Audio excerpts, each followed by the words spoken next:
It was a promise, it's being called.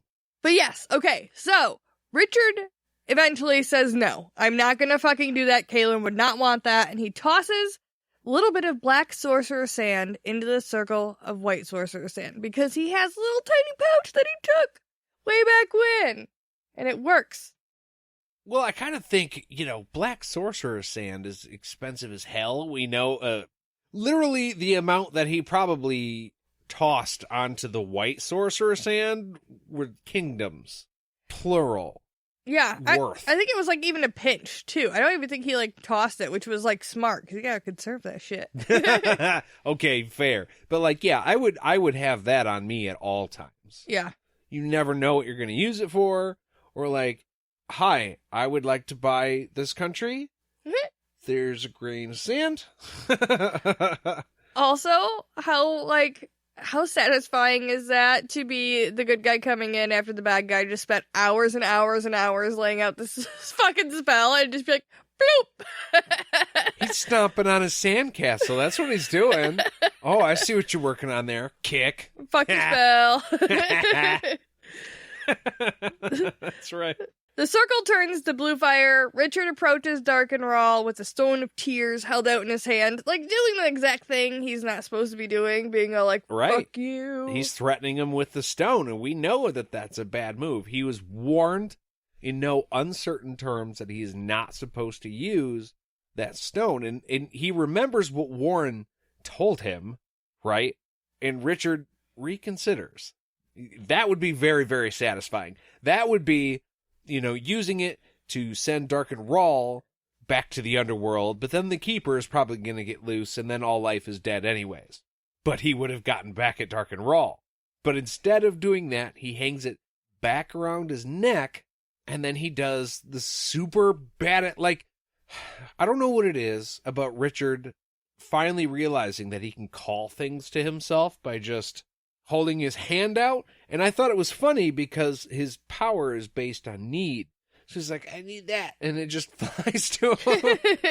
I just feel like knowing me as well as I do, I would abuse that power every day. I'm sure you don't would. have TV remotes, but I can change the TV channel with my phone and it's 2 feet away. Just float it to me. Bring me that bag of Cheetos. I would get so fat. Oh, the Cheetos. Yeah. Oh, you could just hold your hand out and get one from the store at any time. That would be fantastic. Anyways, moving on. So he holds out his hand, and the scrin bone floats to him, while Dark and Rawl begs him to use the stone on him instead. He's consolidating all the things he needs to seal the veil away from Dark and Rawl. I got my stone, I got my bone, and you're fucked. See, it would just be confirmation to me that I was doing the right thing once Dark and Rawl started freaking out, because he did. Once Richard puts the stone back around his neck, Dark and Raw's like, shit, no, put it on me. You gotta kill me with it. Hey! And Richard should have been like, ha ha, nope. I know your tricks. Yeah, you fuck with people all the time. You're a terrible person. By the way, Wizard's first rule, you have taught me that shit, so I'm not falling for it twice. It's only the second book, asshole. So it's at this point that Richard has definitely leveled up. He's beyond just calling things to him with his power. Now, he holds his hand out, and he shoots white and black lightning. I'm sorry, not one hand, from both of his hands. He, using additive and subtractive magic in the form of lightning. Just, part of me was confused because Dark and Rawl is essentially a ghost or a spirit, and lightning shouldn't really do anything to a spirit because they're not technically here on this plane of existence. But, Dark and Rawl is a spirit from the underworld, and that has to do with subtractive magic. So at the very least, maybe the white lightning didn't do anything to him, but the black lightning certainly did. Well, I also think, number one, Dark and Rawl had both sides of the magic, and the boundary was open right there. He was, there with the shaft of the underworld. I think So he's pulling a Ghostbusters. He's just crossing stream. And Yeah. Dark and Raw's in the middle of it, and he just gets obliterated. Yeah, I think, yeah. That's the best way to put it. Crossing streams. And again, Richard's just doing what he has to do. So I don't think we can, like, really analyze it too deeply because Richard's magic just did what it had to do. That's true. It did what was necessary because it was necessary. And that's what was necessary. And that there isn't really... Maybe there's an explanation. I'm sure if there is, one of our wonderful listeners will fill us in, but I just think that there very well might not have been one given because that's just what was needed. On purpose. Yeah. No, I agree. It adds to the mystique. So, after he does that, he floats the stone back to the open box of Orden and locks it inside, sealing the keeper in the underworld forever. We did it! It was awesome, but also like, oh. Hold on. So this whole book happened when all of the parts were right where they needed to be to prevent this whole situation at the beginning with a conversation that Zed is having with Chase, right? Richard leaves. Zed and Chase are in the Garden of Life trying to figure out what the fuck to do. The stone is there. And, I mean, am I the only person that thought, Zed, okay, he didn't do this because he wasn't sure of the consequences. Fair. But, like, take the stone, toss it in the box, close the box, call it a day. If he would have done that, he would have torn the veil because he only has additive. Okay, yep, there it is. But what the real answer is here is that Richard should have cooled his jets for like 5 minutes before he jetted off to go fucking return the kid and fuck Kaylin and do all that stuff. I didn't really actually, but you know what I mean. Go get married. That was in the plan somewhere, though. Yeah. So he should have waited like just a hot minute because if he would have, and the shit would have happened if this, like, he would have seen the stone come out, literally, yeah, he could have grabbed it, plopped, and shut, and we would have literally book done. Zed at that point could have been like, oh, you're having headaches? I can help. Oh. We could have skipped through a lot. Yeah. The sisters show up, and they could be like, oh, you're not needed. Kaylin? End of book, end of series. Kaylin, you're not going to Aidendra alone. Done. That's done. Solved it nicely. So really, this is all down to Richard just being fucking impatient as hell and fucking causing trouble for a whole book. Wizard's second rule. Yeah, there you go. There you go. Okay. Okay. I mean, I understand why this book is called The Stone of Tears, but I'm also like, you could have gone Wizard's second rule. That could have been a thing. I think that was the working title for it. Oh, was it? I'm pretty sure. I mean, it would make perfect sense. That there are some early copies of Wizard's First Rule that have Wizard's Second Rule coming soon, like, listed. Oh, okay. So I believe that's what they were going to call it, and then, I don't know, something happened, and now they called it this. It was probably, and this is totally a guess, it was probably so you could tell the difference a little bit better between what book holds what, instead of just, doing the number thing all the way up. Maybe, too, so they could maybe stand somewhat on their own? Because if you picked up Wizard's Second Rule, you'd probably immediately be like, well, there's the first one. Where's the first one? And I gotta start there. And is there a third? Yeah, whereas I picked up Stone of Tears and I read it and I was like, oh, okay, maybe I could go back to the first one. And I feel like that technically you could do that with all of them. You'd probably get very confused. But he does go over stuff a lot, especially in the beginning of the books, in order to reorient yourself. So I feel like that was maybe the intention. Gives them each a different title, so if somebody wants to pick it up later, they have the option. Well, it's kind of like how we found them. Yeah. Well, specifically you. You Yeah. read, this was the first book that you read. Yeah. So you're like, oh, the second. Wait, what? It and got then, my hooks. Yeah, and then that was history. Yeah. Right there. Mhm. It worked. See? Their plan worked.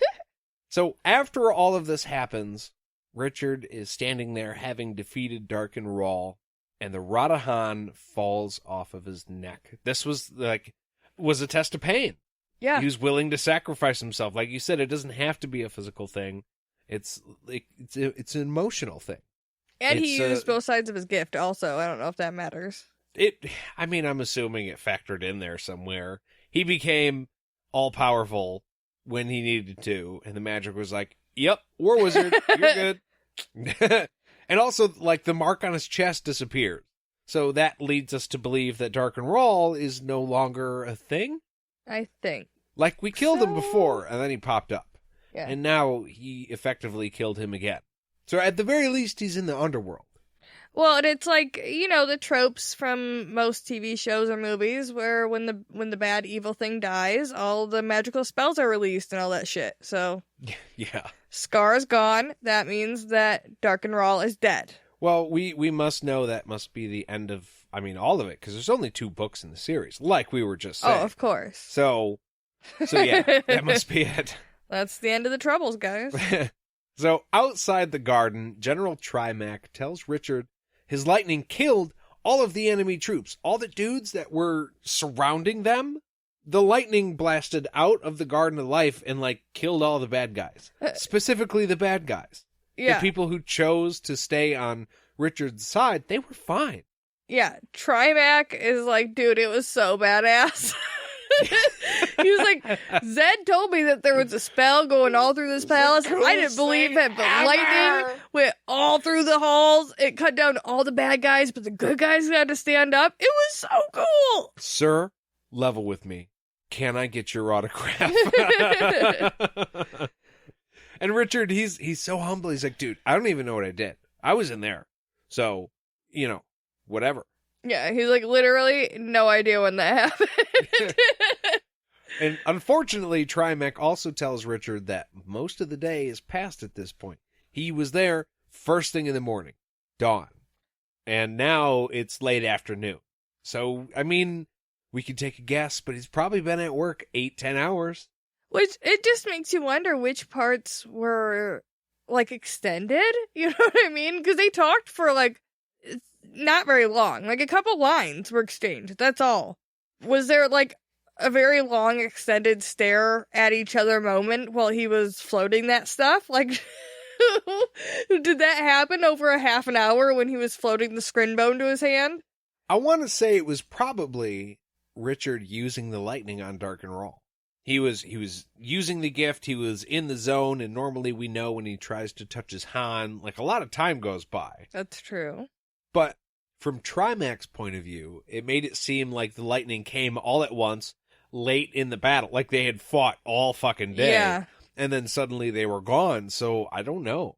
Maybe they had tea, hung out, smoked a peace pipe, tried to work out their problems, didn't do that, and then they fought. It just makes it a little bit more comical. If you were to play a movie at half speed and imagine that was how they were actually doing things, and you're just like, oh, this isn't as entertaining. I'll tell you what they did. They had an Entmoot. Yeah. It just took a long time to say everything they felt like they needed to say. Because it was all important. Yeah. So, led by Mord Sith and followed by soldiers, Richard races back to Scarlet. Richard tells the soldiers to protect her until she heals. She saved all of your candy asses. Scarlet saved the day. Because she got me here, and I saved the day. So this dragon, you all owe this dragon. Protect her like she was me.